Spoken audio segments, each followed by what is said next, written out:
আজকে আপনাদের দেখাবো চিংড়ি মাছের পাতুরি কিভাবে করতে হয়। দেখুন আমি করেছি, একদম কি সুন্দর হয়েছে। কিভাবে এটা করবেন সেটা আমি আপনাদের দেখাবো। আসসালামু আলাইকুম। আপনাদের দেখাবো চিংড়ি মাছের পাতুরি। আমি কতগুলো চিংড়ি মাছ বেছে ধুয়ে পরিষ্কার করে নিয়েছি। এই যে চিংড়ি মাছের ভিতরে দিয়ে দেব পেঁয়াজ কুচি, কাঁচামরিচ কুচি,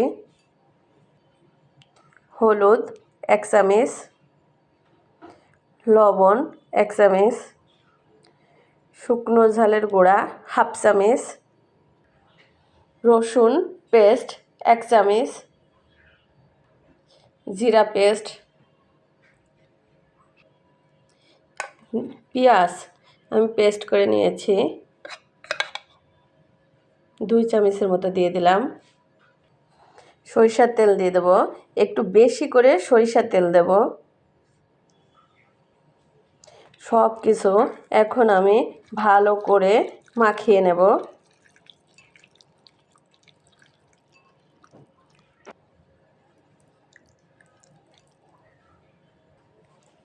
আমি সব কিছু ভালো করে মাখিয়ে নিয়েছি। এখন এটা ঢেকে রেখে দেব 10 মিনিটের জন্য। ফিরে আসলাম 10 মিনিটের পর। এখন এগুলো আমি লাল পাতায় রান্না করব। আমি লাল পাতা নিয়েছি, লাল পাতা সুন্দর করে গুছিয়ে এখন এখানে মাছ দিয়ে দেব। 2টা অথবা 3টা করে মাছ দেব। এই যে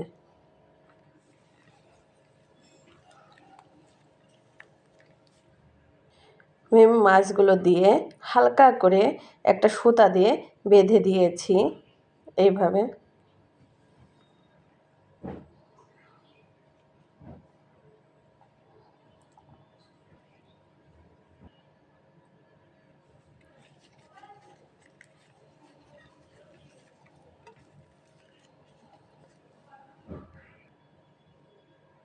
একটা লাউ পাতা দিয়ে তার উপরে আরেকটা লাউ পাতা দিয়ে এখন মাছ দিয়ে দেব।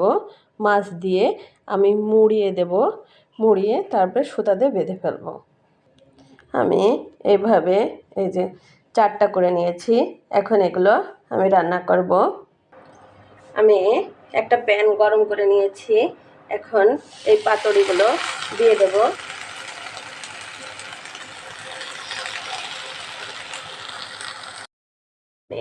অল্প একটু পানি দিয়ে এখন ঢেকে রেখে দেব। উপরে একটু লবণ দিয়ে দেব যাতে দ্রুত সিদ্ধ হয়ে যায়। জালটা কমিয়ে একদম লো আঁচে এইটা আমি ভাপে বসিয়ে দিয়েছি।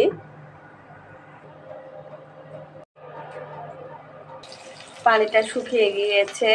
এখন আমি একটু তেল দিয়ে দেব।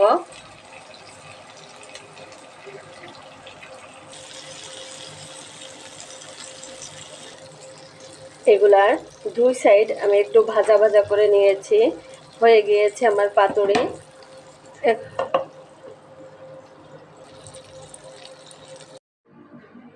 দেখুন আমি চিংড়ি মাছের পাতুরিগুলা নামিয়ে ফেলেছি। এই যে কত সুন্দর হয়েছে। আপনারা এভাবে বানিয়ে খেতে পারেন। আজকের মতো শেষ আমার ভিডিওটা। আল্লাহ হাফেজ।